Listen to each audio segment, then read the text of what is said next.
오늘 이 성령에 대한 이야기를 교회하고 연결을 시키는데요. 이 교회에 대한 이야기를 묵상을 하다 보면 이게 나하고 관계 없다는 생각보다도 교회가 성령을 통해서 정의되는 교회에서 일어나는 성령의 역사를 묵상하면서 나의 신앙생활 속에서 경험하게 되는 성령의 은혜들을 이 말씀을 통해서 발견을 하게 됩니다. 먼저 이 성령에 대한 오늘의 이야기를 시작하면서 성령을 보통 하나님의 영, 우리 지난 시간에 성령을 하나님의 호흡, 루아라는 것을 깊이 묵상을 했는데요. 하나님의 영이라고도 불리고 그리고 예수의 영이라고도 불리지만 동시에 우리가 자주 놓치게 되는 성령에 대한 칭호를 바로 교회의 영이라는 것을 생각을 자주 안 할 때가 있습니다. 성령을 교회의 영이라고 부르는 것은 성령의 역사를 교회 안에만 가두어 둔다고 하는 그런 의미는 아닙니다.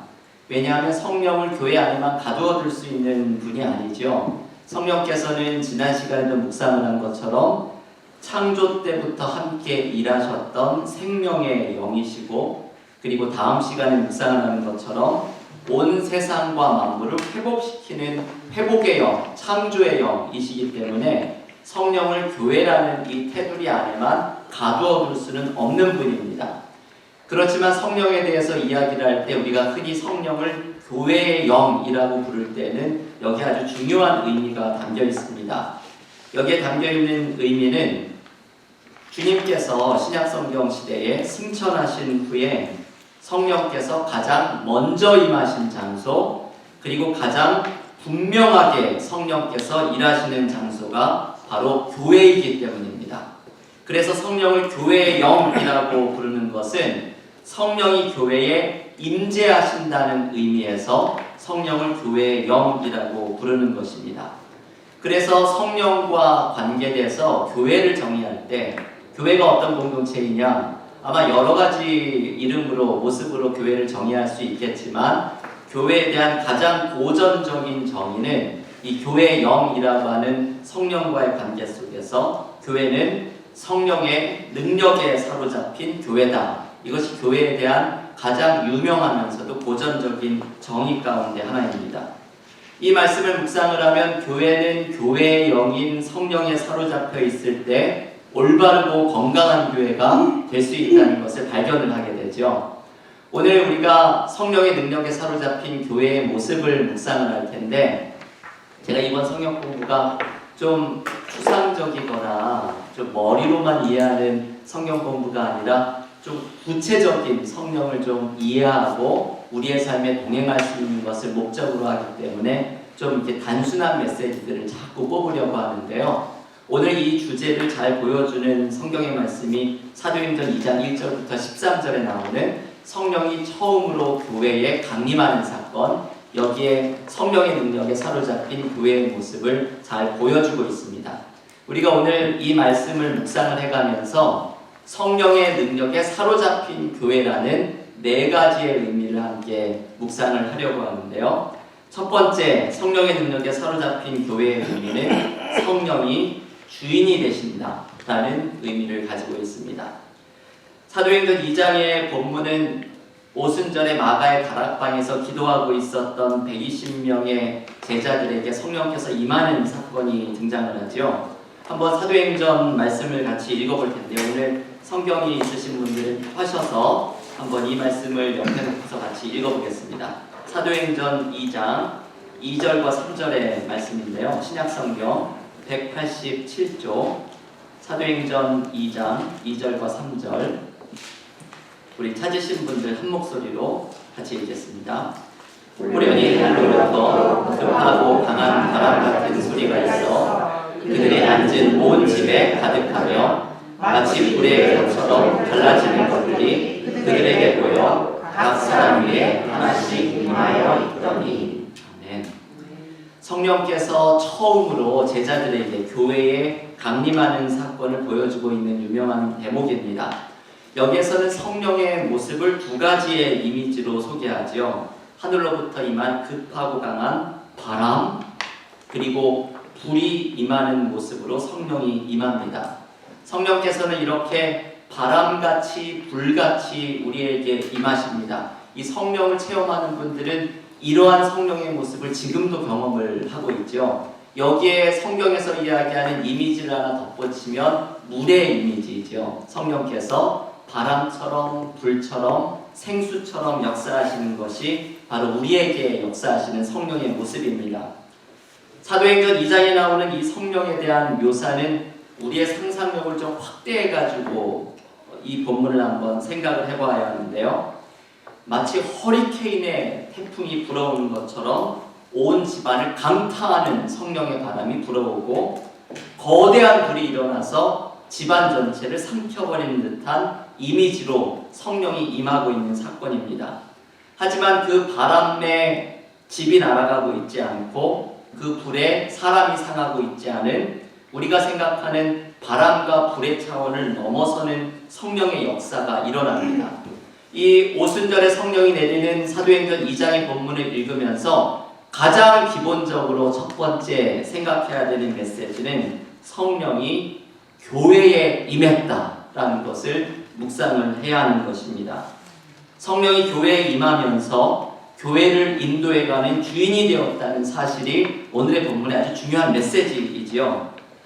우리는 교회의 주인을 하나님이라고 말을 하는데 교회의 주인을 하나님이라고 이야기할 때 우리는 삼위일체 하나님을 이야기하는 것입니다. 그래서 교회의 주인이 하나님이고 예수님이 주인이라고 얘기를 하면서 동시에 우리가 기억해야 할 것은 성령 하나님께서 교회의 주인이라는 사실을 기억해야 합니다. 성령께서 주인이 되는 교회가 될 때에 그 교회는 건강하고 올바른 교회로 세워져 갈 수가 있게 되는 것이죠. 한국 속담을 제가 하나 좀 소개해 드리려고 가져왔는데요. 한국 속담 가운데 이런 말이 있습니다. 아마 잘 못 들어보신 말씀일 수 있는데 한 놈이 놓은 다리는 열 놈이 건너도 열 놈이 놓은 다리는 한 놈도 건너지 못한다. 성경 공부 시간에 제가 이렇게 놈놈해가지고 좀 죄송한데요. 속담이 원래 그러니 좀 이해를 해주시면 좋겠습니다. 이걸 한번 잘 읽어보십시오. 한 놈이 놓은 다리는 10사람이 건널 수 있어도 10놈이 놓은 다리는 한 놈도 건너지 못한다. 이 속담이 이야기하고 싶어하는 것은 사공이 많으면 문제가 많다는 그런 의미이죠. 우리의 상식으로는 한 사람이 다리를 만드는 것보다 10사람이 힘을 합쳐서 다리를 만들면 보다 쉽게 만들고 튼튼한 다리를 만들 수 있다고 생각을 할 수 있습니다. 그런데 문제는 이것이죠. 한 사람이 만들면 모든 생각을 일관되게 계획하고 정리해 나갈 수가 있지만 10사람이 만들 때 마음이 모여지지 않으면 이 배가 산으로 갈 수 있다는 것을 알려주는 것입니다. 여러분, 우리 주변에서 교회에 문제가 생기는 것을 보면 바로 이 속담이 그대로 이루어지는 것을 볼 수 있죠. 교회에서 목사가, 장로가, 교인들이 서로 저마다 교회의 주인이라고 행사를 할 때 교회에는 문제가 생깁니다. 예전에 김동호 목사님 글을 제가 읽고 감명받은 것을 소개해드린 적이 있는데요. 이 목사님이 높은 뜻 승위교회라는 것을 개척을 했을 때 석 달 만에 1000명이 모여들었습니다. 그러니까 교회 장소 사용에 문제가 있어서 이 개척한 교회의 앞에 있는 어떤 건물을 살려고 은행에 대출을 신청을 했다가 2번이나 거절을 당합니다. 이 목사님이 의아해서 이렇게 3000명이 넘게 모이는 교회의 대출을 왜 안 받아주나 의아해하면서 은행에 찾아가서 은행 직원에게 물었더니 그분이 말을 하기를 교회가 신용이 없어서 대출을 못 해주겠다는 것이죠. 그 이유는 이 교회가 김동호 목사의 교회이기 때문에 신용이 없다는 것입니다. 목사 한 명을 보고 한 달 만에 3000명이 몰려들었으면 그 한 사람이 잘못되면 언제라도 교회에 문제가 생길 수가 있는데 이런 신용이 없는 교회를 어떻게 대출을 해줄 수가 있겠느냐고 직원이 이야기를 한 것이죠. 이 목사님이 이 말을 듣고 무릎을 치면서 교회는 하나님이 주인이 되어야 한다고 내가 입버릇처럼 말했는데 나도 모르는 사이에 사람이 주인이 된 교회가 되어버렸구나 생각을 하게 되면서 은행 직원에게 감사하다고 당신 말에 감동을 받았다고 감사의 뜻을 전했습니다.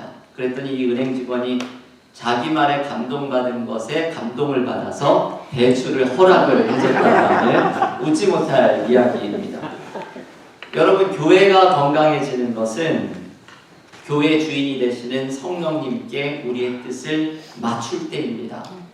성령이 바람같이 역사하시면서 우리에게 새로운 일을 이끌어 가시는 그것을 발견하면서 따라 나가야 합니다. 성령께서 불같이 임하시면서 하나님의 일을 향한 뜨거움을 우리의 마음에 일으키실 때 그것을 분별하면서 따라가는 것이 중요합니다. 우리가 서로의 다른 생각과 마음을 맞춰가는 것이 너무 어렵지요. 이 목회를 하면서 서로의 다른 생각들이 일어나는 것을 맞춰나가는 것은 너무나 어려운 일임을 발견할 때가 많습니다. 근데 이것을 쉽게 해결할 수 있는 방법이 있지요. 교회의 주인인 성령에게 맞춰가면 모든 것이 쉬워지게 됩니다. 제가 그런 말씀 드렸죠. 교인들이 자꾸 잘하려다가 교회에 문제가 생기니까 우리 서로 잘하지 맙시다. 성령의 역사를 따라갑시다. 그게 바로 교회가 올바르게 세워져가는 방법입니다.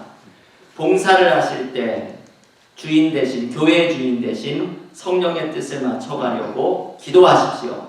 여러분의 삶 속에서도 성령께서 나의 삶을 어디로 끌고 가시는지 그것을 기도하면서 성령의 역사를 따라가고자 노력하십시오.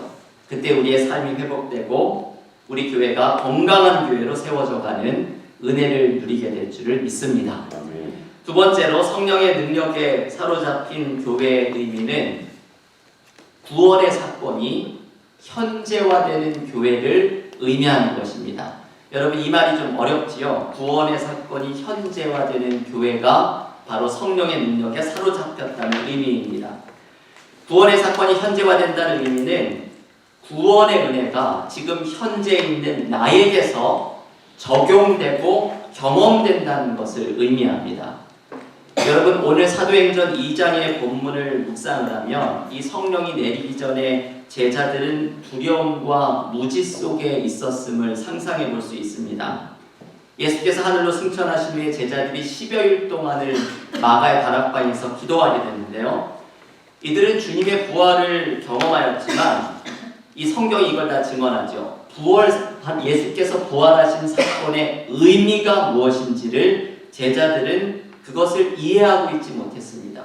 부활의 주님을 만나기는 했지만 아직까지 그 부활이 무엇을 의미하는지에 대해서 정확하게 이해하지를 못했지요. 그래서 이들에게는 예수를 전하지 못하는 삶의 상황 속에 있었습니다. 그런데 이들이 모여 있었던 마가의 다락방에 성령이 임하면서 하나님의 큰 일을 경험하고 비로소 제자들이 이것을 깨닫게 됩니다. 여러분, 오늘 보면 11절을 한번 같이 읽어볼 텐데요. 사도행전 2장 11절 한 목소리로 같이 읽겠습니다. 그들이 말하게 되니라 우리가 다 우리의 각 언어로 하나님의 큰 일을 말함을 듣는다 하고. 네. 제자들이 서로 여러 다른 방언으로 기도를 하기 시작한 것이 하나님의 큰 일이었고 그 자리에 모여 있었던 모든 사람들이 들었던 것이 바로 하나님의 큰 일입니다. 여러분이 마가의 다락방에서 성령이 임하면서 말을 하기 시작을 했던 하나님의 큰 일은 과연 무엇일까요? 이 하나님의 큰 일이 어떤 내용인지는 사도행전 2장을 계속 읽어보면은 우리가 그 내용을 알 수가 있는데 한마디로 이야기하면 베드로의 설교의 중심 메시지이지요. 십자가에 나타난 구원 사건. 이게 바로 성령이 임하자 말하기 시작했던 하나님의 큰 일입니다. 성령께서 임하시니까 십자가와 부활의 의미를 깨닫게 되고 이 구원의 의미를 여러 나라의 말로 이야기하기 시작한 것입니다. 여러분, 이 메시지가 아주 대단히 중요한 의미를 담고 있죠. 성령이 임하시면 하나님의 큰 일을 깨닫습니다. 십자가와 부활의 의미를 깨닫고 믿게 되는 역사가 일어나게 됩니다. 우리가 지난 시간에 이 말씀을 묵상하였죠.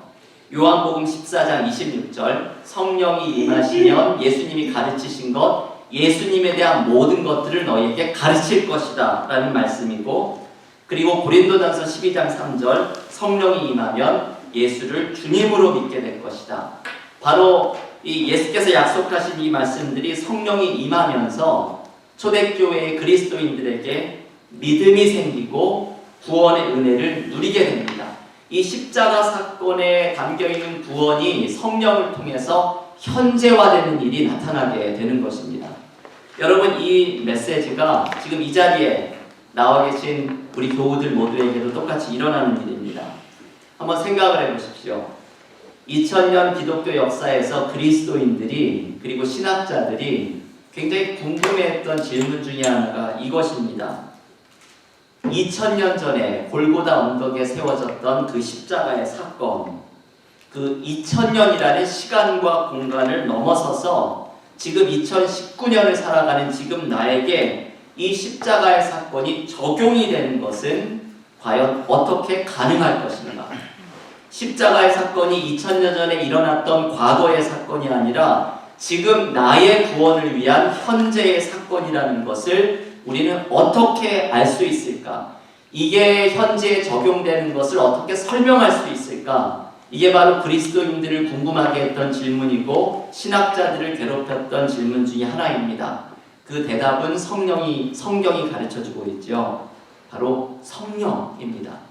성령의 능력에 사로잡힌 교회 안에서 성령께서 믿는 자들의 마음에 구원의 사건을 현재에 적용하고 경험하게 하는 하나님의 큰 일을 보고 믿고 느끼게 만들기 때문입니다.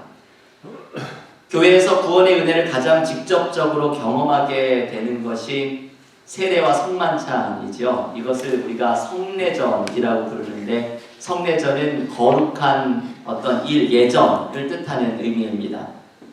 개신교에서는 성례전을 두 개만 이야기하죠. 세례와 성만찬, 이 두 가지만 성례전인데 가톨릭에서는 7개의 성례전을 강조를 하고 있죠. 예를 들면 혼인성사라든지 고해성사와 같은 것도 바로 이 성례전에 포함을 시키고 있습니다.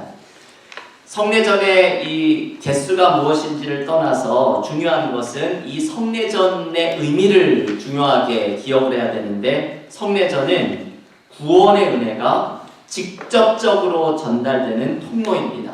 이게 대단히 중요하죠.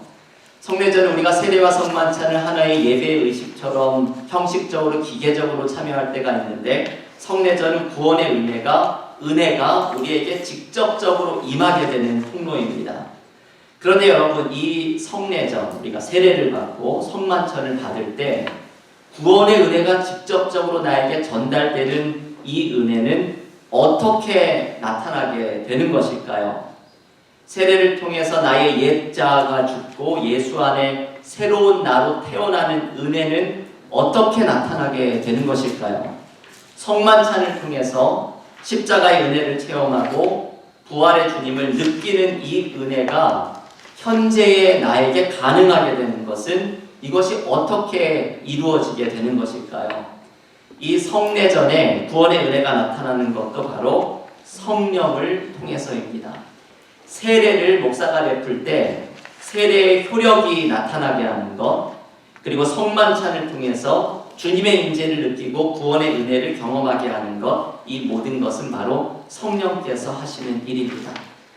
여러분, 교회가 성령의 능력에 사로잡혀 있다고 이야기할 때는 바로 이것을 이야기하는 것이죠. 교회가 성령의 능력에 사로잡혀 있으면서 성령의 역사를 통해서 십자가에서 나타난 구원의 은혜가 나에게 현재적으로 나타나게 되는 이 사건이 성령을 통해서 우리에게 드러나게 되는 은혜를 누리게 됩니다. 세 번째로 성령의 능력에 사로잡혀 있는 교회의 의미는 성령께서 하나 되게 하시는을 경험하는 교회이지요. 오늘 본문을 묵상을 하면 성령께서 임하면서 특별한 일이 일어나는 것을 소개합니다. 여러분, 오늘 본문의 8절을 한번 한 목소리로 읽어볼 텐데요. 사도행전 2장 8절 말씀 함께 읽겠습니다. 우리가 우리 박사님이 나고 담원으로 듣게 된 것이 무엇이느냐. 네. 여러분, 이 말씀에서 이야기하는 것은 방언이 터진 것을 이야기하죠. 성령의 은사가 나타나면서 120명의 예수님의 제자들 가운데 방언을 포함한 성령의 역사가 나타나기 시작을 합니다. 이 성령의 은사에 대해서는 우리가 5주차에 이 성령의 은사에 대한 말씀을 자세하게 묵상을 하려고 합니다. 오늘의 본문을 묵상을 하면서 이 은사에 대한 이야기보다도 더욱더 중요한 것이 있죠. 이 방언의 현상 뒤에 서 계시는 성령의 역사입니다. 성령은 하나이고 방언과 성령의 은사는 다양하게 받고 있음을 오늘의 본문을 묵상하도록 초대하는 것이죠. 고린도전서 12장 4절에 보면 은사는 다양하지만 성령은 하나라는 말씀이 나옵니다. 우리는 하나의 성령 안에서 하나 되는 은혜를 경험하는 것, 이게 성령의 역사를 경험하고 있는 모습입니다. 우리 첫 시간에 그런 말씀 드렸잖아요. 성령의 은사를 받은 분들, 성령 운동을 일으키고 성령의 체험을 많이 했던 분들 중에 교회를 분열시키고 분파주의로 나아가고 있는 모습이 있다면 이게 성령의 역사를 올바르게 드러내고 있는 것인지를 돌아보아야 합니다. 왜냐하면 성령은 우리를 하나 되게 만들어주시는 영이기 때문이죠. 지난주에 소개해드렸던 스탠리 하워스라는 분, 윌리엄 밀리먼이라는 분이 쓴 성령이라는 책에 보면 미국 교회의 이야기가 하나 등장을 합니다. 제가 이 이야기가 너무 감동적인 이야기라서 교우들께 소개를 해드렸었는데요. 어떤 미국 목사님이, 감리교 목사님이죠. 두 교회의 담임 목사로 파송을 되면서 두 교회를 통합시키는 과제를 맡았는데 문제는 한 교회는 백인 교회였고 하나는 흑인 교회이죠. 여러분, 이런 두 교회를 통합하는 것은 도무지 불가능한 일입니다. 여기 뉴저지에 어떤 은퇴하신 목사님이 은퇴를 하시면서 교회가 조금 작은 규모인지라 젊은 목사님 목회하는 다른 교회하고 이렇게 통합을 시키려고 했습니다. 같은 노회에 있는 교회였고 교류도 많았던 목사님이었기 때문에 이게 충분히 가능할 것이라고 생각을 했죠. 근데 이게 마지막 단계에서 이게 되지가 않았습니다.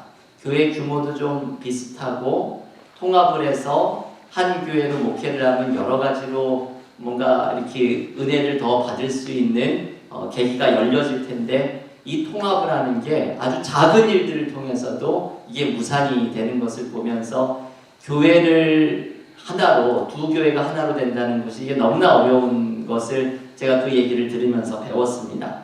지금 이 미국 목사님의 교회는 백인 교회와 흑인 교회를 통합하는 것은 불가능한 일이죠. 그런데 이 목사님이 성령의 역사하심을 의지할 수밖에 없다는 것을 직감을 하고 두 교회 교인들에게 이 기도를 매일 시켰습니다. 이 기도이죠. 핸드아웃에 써드렸습니다. 성령이시여, 우리가 하나의 교회가 되기를 원하신다면 우리와 함께 걸으셔야 합니다.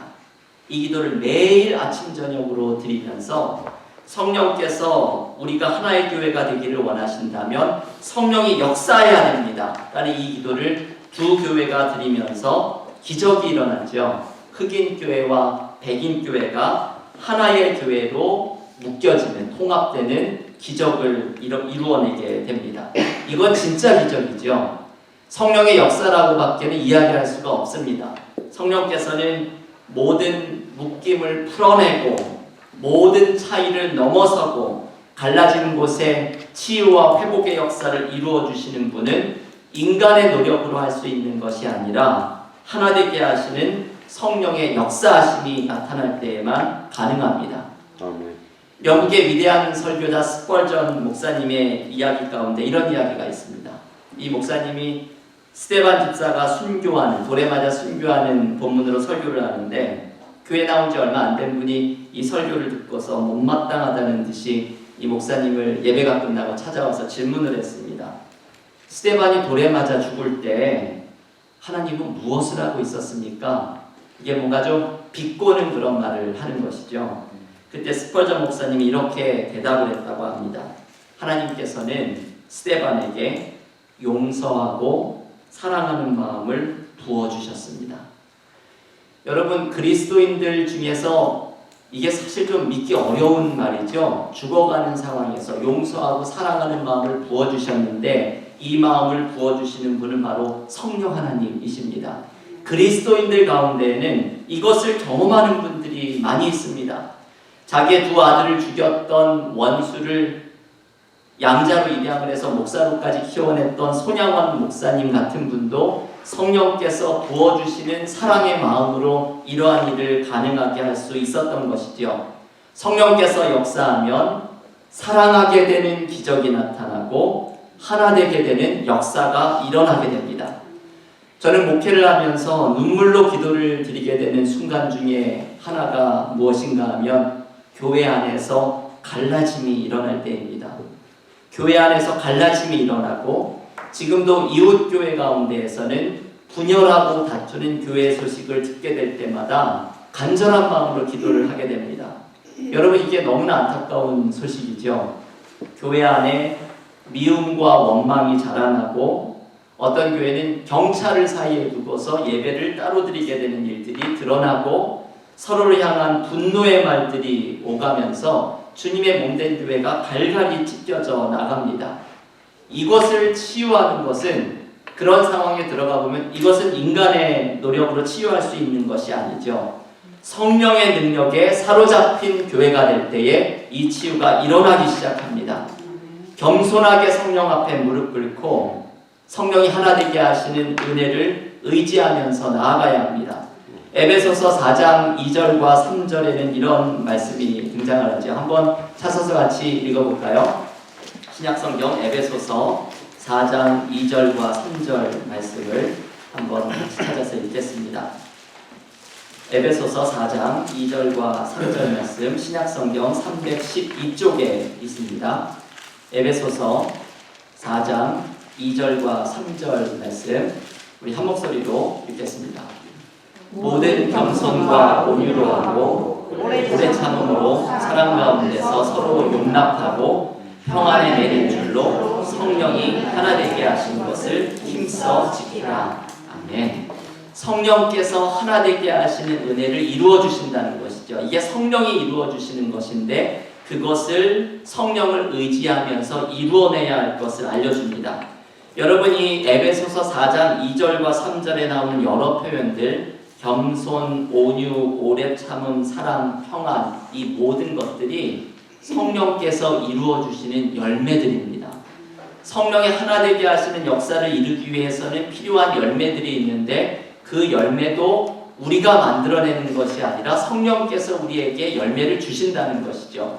이 열매를 붙들고 이것을 의지하면서 성령께서 하나 되게 하시는, 교회의 주인이 되시는 성령이 역사하시는 것을 겸손하게 간구하면서 나아갈 때에 교회 안에 있는 모든 상처와 찢겨짐과 분열을 치유하고 회복하는 은혜를 경험할 수 있게 됩니다. 여러분, 이것은 가정에서도 마찬가지이죠. 가정 안에 있는 찢겨진 상처와 아픔들, 분열을 회복할 수 있는 것 또한 성령의 능력에 사로잡히는 공동체로 세워져 갈 때입니다. 우리 교회 안에서, 그리고 우리의 가정 속에서, 그리고 우리 주변에 찢기고 분열하는 이웃교회 가운데 성령의 능력에 사로잡힌 교회로 하나 되는 은혜가 우리 모두에게 넘치기를 간절히 기원합니다. 마지막으로 성령의 능력에 사로잡힌 교회는 성령의 충만함을 경험하는 교회입니다. 여러분, 오늘 사도행전 2장의 본문을 묵상하면서 중요한 사실을 한 가지 마지막으로 발견해야 하죠. 이 오순절의 다락방이 성령 충만을 경험하는 곳이라는 사실입니다. 오늘 본문의 사도행전 2장 4절 말씀이 이것을 소개해 주는데요. 우리 마지막으로 한 목소리로 사도행전 2장 4절의 말씀을 함께 한 목소리로 읽겠습니다. 그들이 다 성령의 충만함을 받고 성령이 말하게 하심을 따라 다른 언어들로 말하기를 시작하니라. 네. 여기에 성령의 충만함이라는 표현이 등장을 합니다. 성령의 능력에 사로잡힌 교회는 성령의 충만함을 경험을 하게 됩니다. 이번 성령론 공부를 시작하면서 제가 첫 시간에 이 말씀을 드렸죠. 어쩌면 매주 이 주제에 대해서 말씀을 드려야 될 것 같습니다. 하나님께서 우리 교회에 주신 약속에 대한 말씀을 나누었습니다. 우리 교회가 부흥하고 성장하게 될 것이라는 약속입니다. 그런데 그 약속의 마지막 퍼즐이 바로 이것이었죠. 성령입니다. 성령께서 임하셔서 우리 가운데 바람같이 불같이 생수같이 역사하실 때 우리 교회가 부흥하게 될 것이라는 말씀입니다. 제가 성령의 역사에 대해서 감동적으로 읽은 책 중에 하나가 부흥의 여정이라는 책인데요. 이 책을 쓴 김우현이라는 분은 팔복이라는 책을 시리즈로 쓰면서 원래 방송국의 PD였는데 성령의 역사에 대한 것을 문서 선교를 통해서 드러내는 분입니다. 이 부흥의 여정이라는 책은 전 세계의 기독교의 역사에서 성령을 통한 부흥운동이 일어난 곳을 가보면서 그곳에 임했던 성령께서 일으키신 부흥운동에 대한 그 은혜를 이 책을 통해서 담아냅니다. 그래서 모든 지역을 다니면서 부흥의 역사가 일어난 곳을 다 탐방하고 사진을 찍고 그 역사에 대한 기록을 책으로 남기면서 이 부흥의 여정이라는 책의 마지막에서 결론을 이렇게 내립니다. 부흥의 가장 중요한 코드는 하나님 앞에 자신을 굴복시키고 성령으로 채움을 받는 것입니다. 여러분, 이게 이 책의 결론인데 이 결론은 우리의 교회와 그리고 가정이 회복과 부흥의 역사를, 은혜를 경험하는 방법입니다. 그 방법은 성령 앞에 무릎을 꿇고 성령으로 채움을 받는 것입니다. 회복의 역사는 우리 가운데 이렇게 일어나기 시작합니다. 성령으로 충만해질 때 가정과 교회 가운데 회복의 역사가 일어나기 시작을 합니다. 저희 교회에 제가 이렇게 교회를 떠날 때마다 주변에 있는 많은 분들을 모셔가지고 이제 설교를 부탁을 합니다. 제가 설교를 부탁할 때 저희 교회에 좀 오셔서 가장 은혜를 받은 말씀을 좀 나누어 주시기를 꼭 부탁을 드리는데, 제가 그 말씀을 드리는 것은 모든 설교자에게는 최고의 설교가 있습니다. 그 최고의 설교는 내가 진심을 다해서 전할 수 있고 내가 가장 은혜를 받은 메시지가 담겨있는 설교가 모든 설교자에게 있습니다. 그래서 저는 우리 교회 이렇게 강사로 오시는 분에게 제가 내용을 좀 말씀을 드릴 수 있는 분에게는 오셔서 가장 은혜로운 말씀을 좀 전해주시기를 때로는 신뢰를 무릅쓰고 부탁을 합니다.